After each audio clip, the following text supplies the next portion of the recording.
Now, once upon a time, there was a young boy named Zico who lived with his father in a village.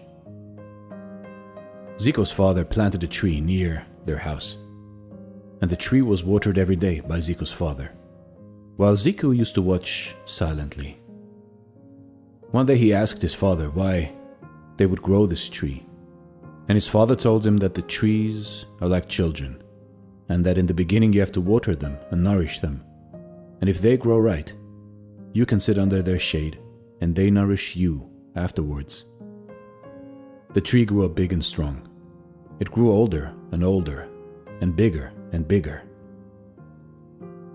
The tree felt great satisfaction in doing its daily duties. Every day, the tree spread its branches like its arms, so that the tired birds could sit down and take some rest during their journey. It grew in abundance and shady leaves which gave relief to the animals and humans from the heat of the sun. It grew fruits too, which dropped down and fulfilled the hunger of beings.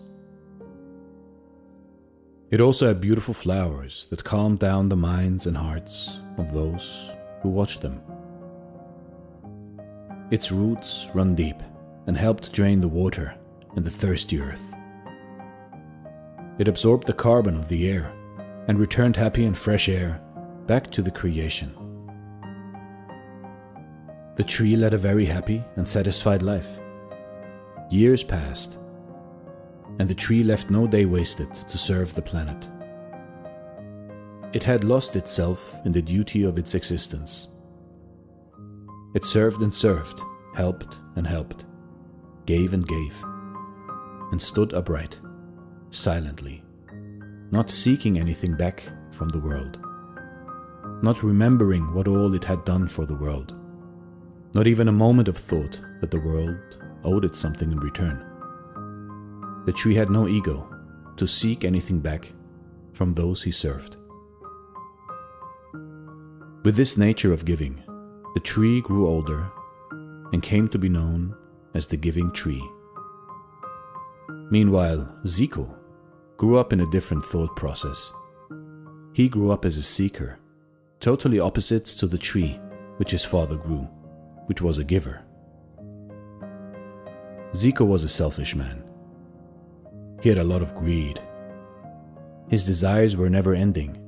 Whenever his desires could not be fulfilled, Zico grew angry and upset, picking up and throwing things around. And whenever his desires got fulfilled, he immediately had another set of desires. So in this way, Zico lived unhappily, seeking, being greedy, and ever unfulfilled. He was caught in the mischievous cycle of desires, which, when unfulfilled, always led to anger, and when fulfilled, led to new desires. A typical cycle of desire. Due to Zico's angry nature, he was abandoned by his friends, his wife, his children, and in the end, his village. He was left all alone. He became homeless. He felt that all his life he had worked and lived for his family, his friends, his neighbors, and his community. And today he was abandoned and was left alone by everyone. He went into self-pity mode. The feelings of self-victimization and self-pity swallowed him, and he lived his life cursing the world and calling out loud that the world used him. He would walk around the village like a madman, screaming out loudly, "This world has abandoned me and used me." And eventually, he sat down under the shade of the tree which his father had planted. The tree, as usual, was singing in the joy of his daily service to the world, with birds on his branches, eating its fruits and enjoying its shade.